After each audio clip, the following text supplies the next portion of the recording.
পর্দায় থাকবেন, কোনো অবস্থাতেই আপনারা পর্দার বাহিরে যাবেন না। পর্দার বয়ান করতে গেলে আমি অনেক মা বোনদের কাছে আমি খারাপ হয়ে যাব।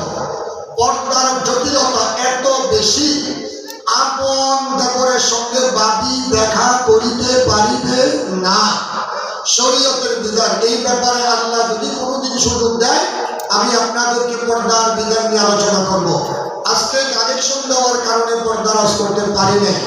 3 নাম্বার পর্দায় থাকবেন। 4 নাম্বার সত্য কথা বলবেন, কোনো প্রকার ঝগড়া বিবাদ করিবেন না।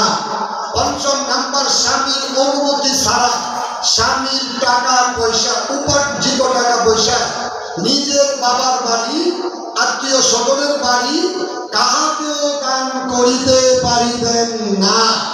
স্বামীর উপার্জিত টাকা পয়সা আপনার বাবা মাকে স্বামীর অনুমতি ছাড়া দেওয়া হারাম, হারাম, হারাম।